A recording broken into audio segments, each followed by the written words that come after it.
made by ChronicleForge.net. The flickering light of the forge threw dancing, monstrous shadows against the walls, testifying to the horror unfolding within. The blacksmith's son convulsed, his small body racked by an unseen power, faint blue-green lines of fungal energy pulsing beneath his skin like venom. Borin, the boy's massive father, was frozen, his face a mask of terror, his desperate eyes pleading with the heroes. There was no time for deliberation. Ilara, the cleric, surged forward, her face set with grim determination. She pressed her silver holy symbol against the boy's forehead, channeling her faith in a raw blast of divine will against the alien consciousness. For a moment, two immense forces battled for the child's soul. The holy symbol flared with brilliant silver light against the sickly glow. The boy screamed, a horrifying, discordant sound, half his own, half the resonant hum of the hive mind. The glowing lines on his skin retreated, fading from view. He slumped back, unconscious but stable. The victory was temporary. Ilara could feel the psychic connection to the mire holding taut, ready to snap back into place. They were out of time. "We have to go," she said, her voice strained. "Now." Grok, his face a grim mask, nodded toward the weeping blacksmith. "We go. We finish. Keep him safe." He hefted his great axe. There would be no rest. Elder Ilsa, who had followed them from the town hall, confirmed their fears. "The boy is a canary in a coal mine," she said grimly. "Go. We'll pay you triple. Just end this." She pressed a few healing potions from the town's meager stores into their hands. Following the scholar's instructions, they smeared the thick, pale, damp wood paste behind their ears. It smelled of petrified wood and ancient mud. As they applied it, a strange silence fell. A low, pervasive hum they hadn't consciously registered suddenly vanished. In the eerie quiet, a new sensation emerged, a deep, rhythmic vibration from the heart of the swamp.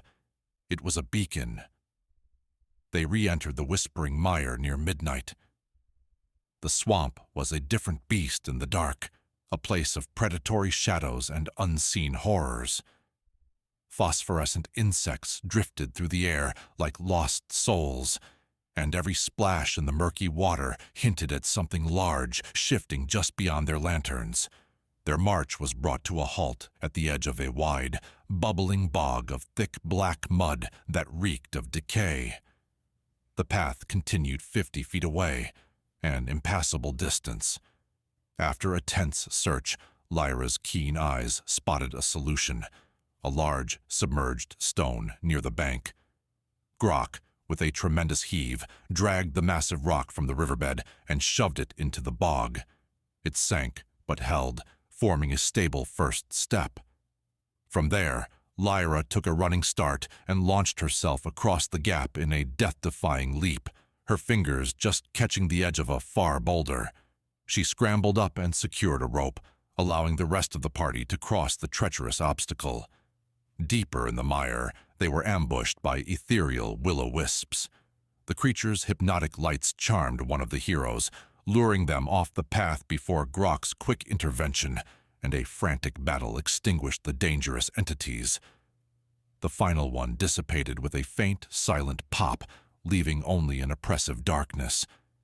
The deep vibration grew stronger, becoming a palpable thrum in their bones.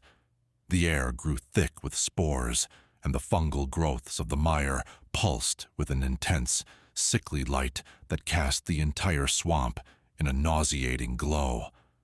The toxic atmosphere took its toll, sickening the party and leaving one of their number struggling with a dizzying poison as they approached their goal.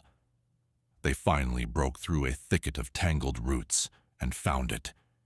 In a large cavern hollowed out beneath the roots of a colossal, ancient tree was the source of the corruption. The heart of the mire was a massive, throbbing knot of roots, fungus, and pulsating organic matter 20 feet across. Veins of glowing blue-green energy snaked across its surface, all converging on a central, hardened, bark-like shell. Standing guard were 3 mycelial creatures, larger and crackling with more power than the ones they had faced before.